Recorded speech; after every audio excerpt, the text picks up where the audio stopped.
He'd take the ball and he was really fast and he coming and dribble and go and score. And I thinking, oh shit.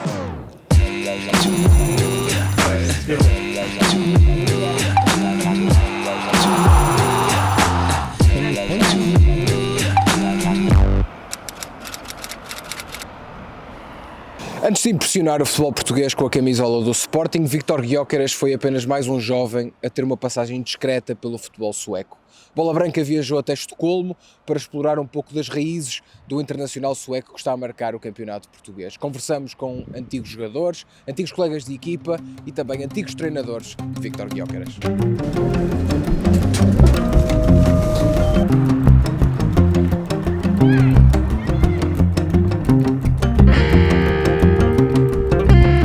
I'm Björn Turesson. I'm the president of the IFK Aspudden-Tellus, the club that is now famous for having Viktor playing with us for a number of years. Yeah, I came a long way. You definitely come a long way. And you come to the snow as well.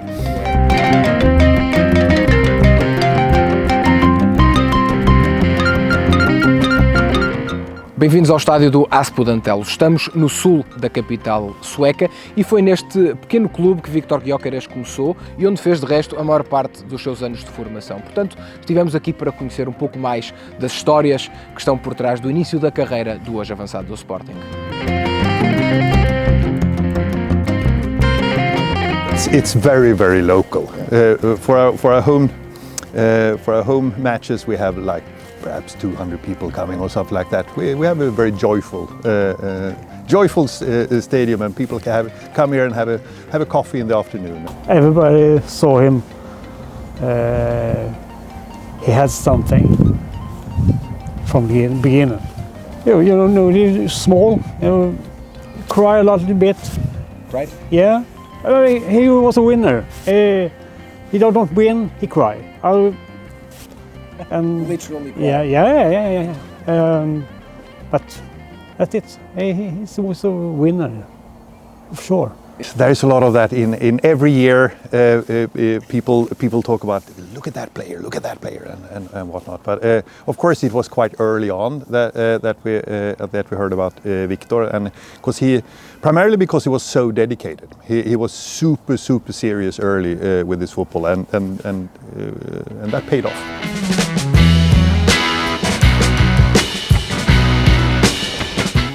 The next star is me, I hope. How was he like with his teammates? No comments. He used to fight with his teammates as well. Yeah. No, not really, but.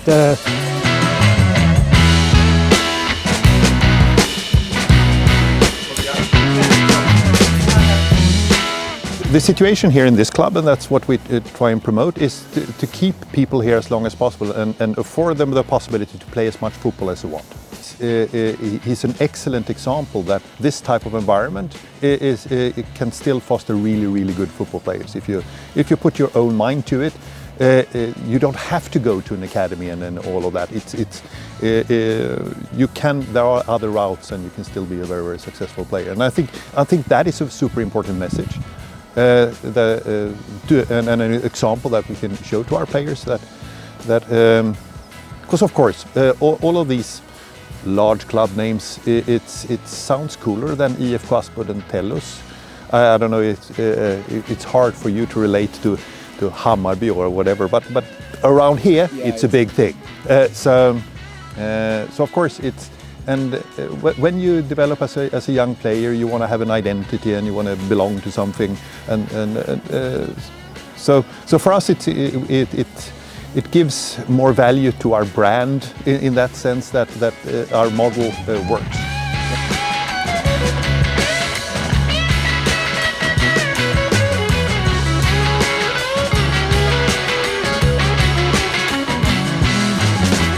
Oh God, it's massive. It's because our yearly turnover is 400,000 euros or less than that even. Perhaps we can take a tour of the beautiful arena here, and you will see that there are opportunities to do some investments. You were asking us what we'll do with the money. We don't know, but when we get it. But as you can see, this is where we keep some of our supplies, and over there as well, in the blue thing there. This is how we store our material. So this is like the teenage team's material. We'll keep some of the balls in the footballs in our cars as well. But, welcome to our clubhouse, or we're hoping to build a new one. This is the clubhouse. We're actually we got all our stuff packed down. The boys team from '98, they went to loads of tournaments, which they typically won. Yeah. So probably a bunch of these has a sort of Viktor's name on it.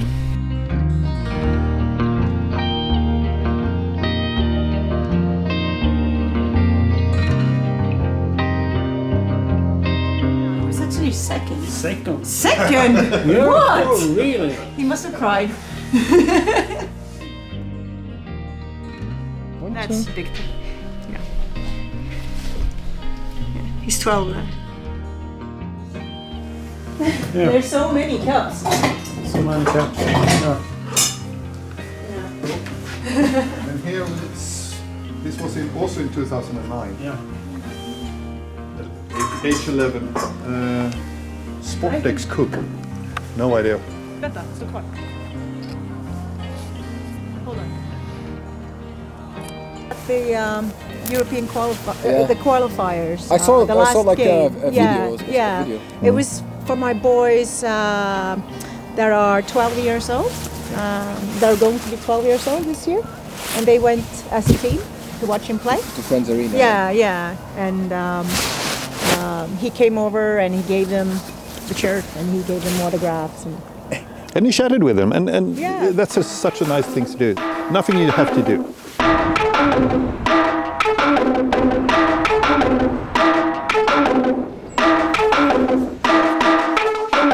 Yeah, here in Stockholm it is three big clubs. This AIK, Djurgården and Hammarby. They have fantastic supporters, 30,000-40,000 at the games. Viktor is coming from a smaller club, BP. It's the biggest youth club in the Europe, but they have no success in the senior team. They had been going up and down in the second division, third division. Now they are in Allsvenskan, the top division, but they have invested all the money in the youth.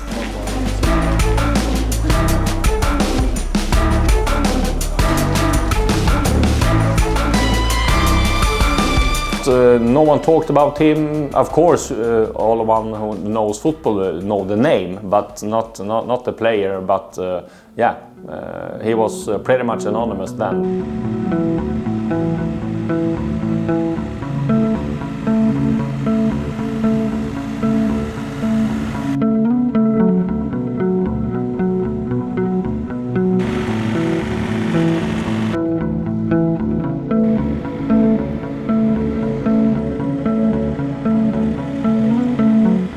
Well, our main purpose is just kids having fun, being healthy. That is the main purpose, and of course we also have this. Besides of that, we also have an academy where we train kids to be professional football players from a young age. They are trained to be more and more competitive and being able to play professional.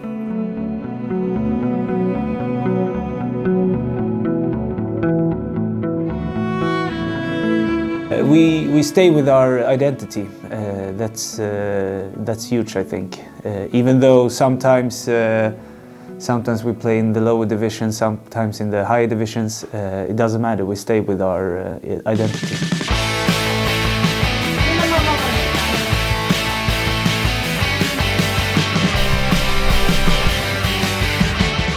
And we play a game against Aspudden.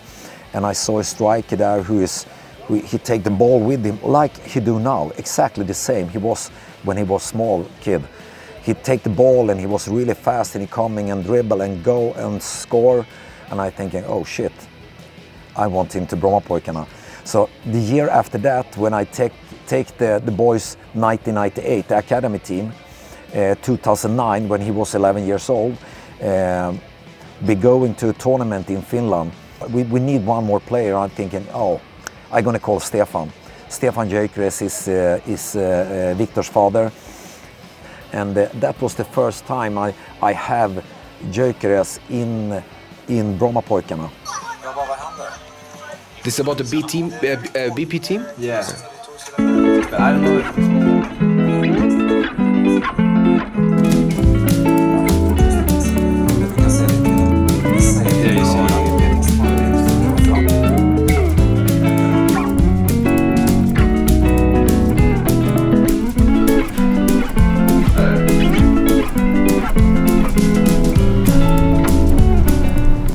Aspudden-Tellus and Brommapojkarna.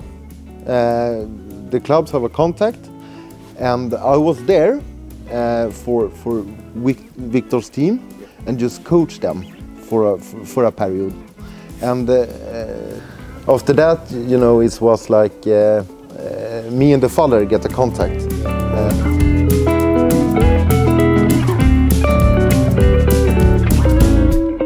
And we know that when the time coming to go somewhere, he's gonna come to us. So we have that. So so we have a really good connection with them. And David Eklund, a coach from Brommapojkarna, being the coach for that age group in Aspudden, and he have the connection. So he was the big thing also that Viktor coming to Brommapojkarna. I remember the handshake because his hands is really big. So my hands just. Yeah, just I don't see my own hands. Gyökeres gol! Gyökeres grupat Matis Dormati gol! Viktor Gyökeres. You can see when you see goals from Portugal, I recognize the goals from BP. They look, some of them, the same. As you've seen in Portugal, he's a machine. He's running over everyone, like a little bit of Swedish Cristiano Ronaldo, if I will do a comparison. Viktor Gyökeres fez e cumpriu com a sua missão. Olhou na cara de Ricardo Batista.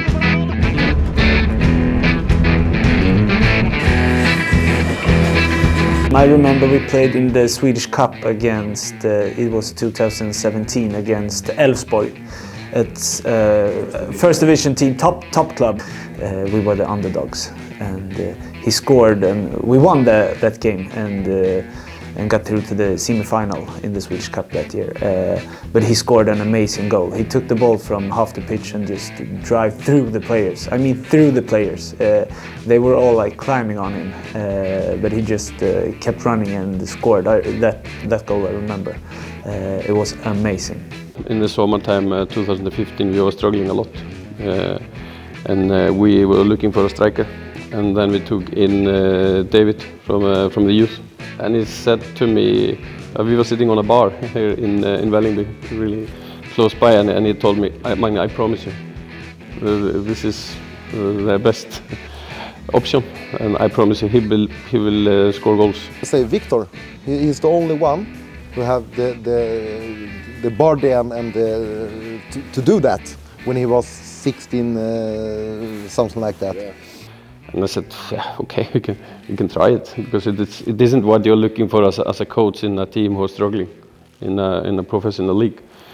But that we took him in, and I could see it straight away what David meant. In Aspudden, he developed the Viktor Gyökeres style, and that's really good, because in Brommapojkarna many of the players are the same. You know? He was wild, and he was really aggressive. I remember some of the older players was, you know, sometimes they wanted him to calm down a little bit, because he was pressing, and he was always going all in, and because he wanted to improve.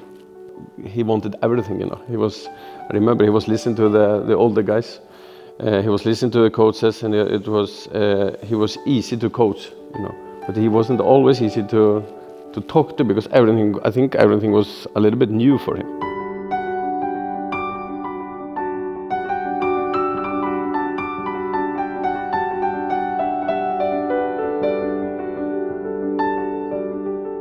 and also a really stubborn kid. I can tell you. Yeah, he knew what he wanted, and he was focusing on it. He wasn't the best player at passing the ball back then. He was just focusing on scoring goals and dribbling and tackling. So it was one training. I was screaming at him, "Viktor, pass the ball, pass, pass, pass," and he was just focusing forward. He didn't see me, and I was so frustrated. So in the middle of the training, I just sat down on the pitch, sitting like this, and I was like, "Doesn't matter. He's not passing the ball. I can sit here."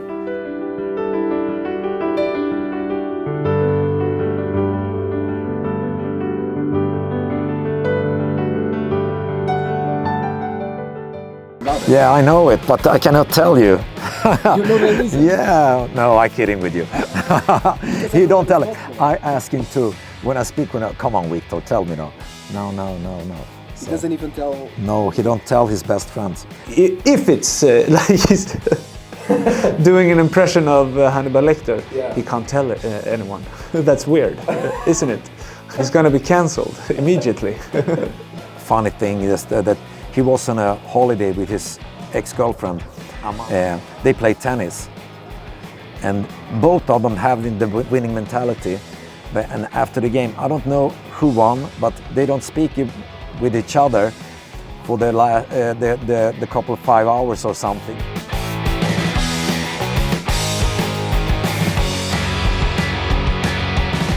And in the halftime, he was so angry. Viktor, he was so angry. "I'm no fucking fullback," he said. "I'm a striker. What am I doing down here in the pitch?" He was so angry. I remember that one. How did you react, the manager? I didn't think Viktor. He just told the players, not the coach.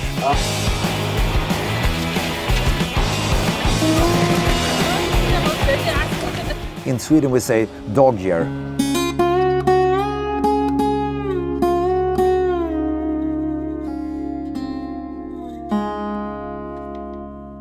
Everybody think that they're going to go straight there, but many of the players, they're going like this before you're going up there, and you need to be strong here. I think it was really good to him go to Brighton. He's going to a big club in England who have a fantastic training ground and everything, and he's starting his professional career, and it's a big step to coming to England and everything. When he was in St. Pauli in the Bundesliga 2, it was a big club,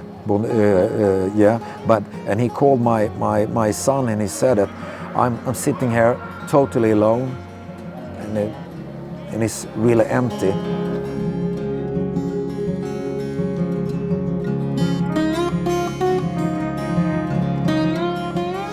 No roof. I see no roof. It won't be about the club name or the contract or the money. I think he will make a step who will fit him with his analysis and not what people expect. He don't have take the decision already. I think, but I know what his favorite club that he want to go if he go. But he said also that he loves Sporting, and he's feeling so comfortable in Portugal, and he loves Sporting so much. Everybody had take care of him so much, and he's feel comfortable there. So he loves Sporting. It's a down-to-earth, person who knows what it takes, because he doesn't get anything, for free. He's been, fighting for everything his whole career.